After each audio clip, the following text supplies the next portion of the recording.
എല്ലാവർക്കും നമസ്കാരം.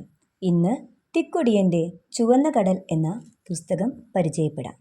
അരങ്ങുകയറാതെ അരങ്ങിന് പുതിയ മാനങ്ങൾ തീർത്ത സർഗാത്മക വ്യക്തിയാണ് പി കുഞ്ഞനന്ദൻ നായർ എന്ന തിക്കൊടിയൻ.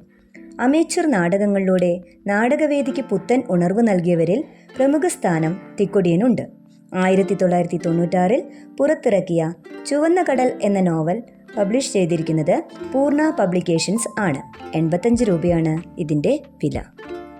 അറബിക്കടലും അതിൻ്റെ തീരപ്രദേശങ്ങളും കൂടാതെ പോർച്ചുഗീസുകാരുടെ താവളമായിരുന്ന ഗോവ കടപ്പുറവും പ്രധാനമായും ഇതിൻ്റെ പശ്ചാത്തലമായി വരുന്നു.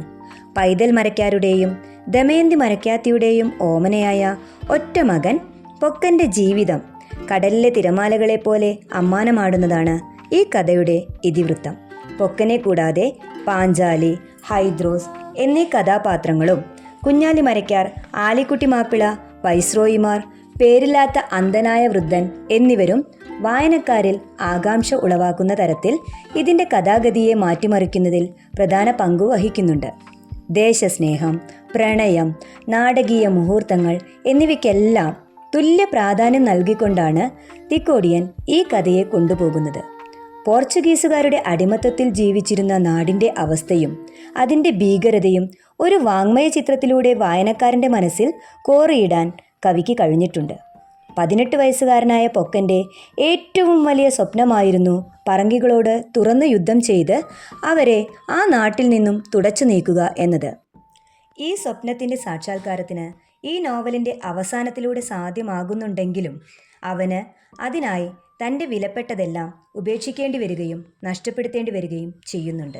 കൂടാതെ അതികഠിനമായ പീഡനങ്ങൾ ഏറ്റുവാങ്ങുകയും ആരുടെയൊക്കെയോ കൈകളിലെ കളിപ്പാവയാകേണ്ടി വരികയും ചെയ്യുന്നു. ഭാരതം പിന്നിട്ട ഒരു കറുത്ത കാലഘട്ടത്തിൻ്റെ കഥ പറയുന്ന ഈ നോവലിൽ ചരിത്രത്തിനും പ്രാധാന്യം നൽകിക്കൊണ്ട് കുഞ്ഞാലി മരക്കാരെയും അദ്ദേഹത്തിൻ്റെ യുദ്ധതന്ത്രങ്ങളെയും ചേരിപ്പോരിൻ്റെ പേരിൽ സ്വന്തം രാജ്യത്തെയും പ്രജകളെയും പറങ്കികൾക്ക് അടിയറ വയ്ക്കാൻ ഒരുങ്ങുന്ന വികൽപ്പമായ രാജനീതിയെയും ബോധപൂർവം ഉൾപ്പെടുത്താൻ കവിക്ക് കഴിഞ്ഞിട്ടുണ്ട്. ഇത്രയൊക്കെ പീഡനങ്ങൾ ഏറ്റുവാങ്ങിയിട്ടും തൻ്റെ മനസ്സിൻ്റെ ഉള്ളിലെ പ്രതികാരാഗ്നിയെ അതേപോലെ തീക്ഷ്ണത ഒട്ടും നഷ്ടപ്പെടാതെ സൂക്ഷിക്കാനും അവസരം കിട്ടിയപ്പോൾ അവ ആളിക്കത്തിച്ച് തൻ്റെ ശത്രുവിനെ ചുട്ടിരിക്കാനും പൊക്കന് കഴിഞ്ഞിട്ടുണ്ട്. ഈ കഥയിൽ അമാനുഷികനും അസാമാന്യ സഹനശക്തിയുള്ളതുമായ ഒരു അതികായനായിട്ടാണ് പൊക്കനെ ചിത്രീകരിച്ചിരിക്കുന്നത്. അടിമത്തത്തിൻ്റെ പടുകുഴിയിലേക്ക് എടുത്തെറിഞ്ഞിട്ടും ക്രൂരമായതും അനുകൂലമല്ലാത്തതുമായ പല സാഹചര്യങ്ങളിലൂടെ കടന്നു പോകുമ്പോഴും തൻ്റെ പ്രണയിനിയായ പാഞ്ചാലിയുടെ ഓർമ്മകൾ നോവലിലുടനീളം കൂടെ കൂട്ടാനും അതിനെ മനസ്സിലിട്ട് താലോലിക്കാനും മറക്കാത്ത പൊക്കൻ്റെ പ്രണയവും അദ്ദേഹത്തിൻ്റെ സ്വപ്നം പോലെ പരിശുദ്ധമായിരുന്നു.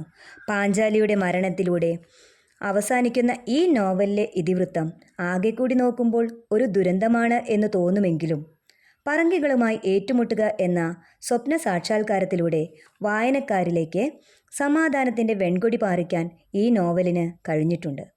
ദേശത്തെ സ്നേഹിക്കുന്ന ഏതൊരു ഭാരതീയനും ഒരിക്കലെങ്കിലും തിക്കൊടിയൻ്റെ ചുവന്ന കടൽ എന്ന പുസ്തകം വായിച്ചിരിക്കേണ്ടതാണ്. നന്ദി, നമസ്കാരം.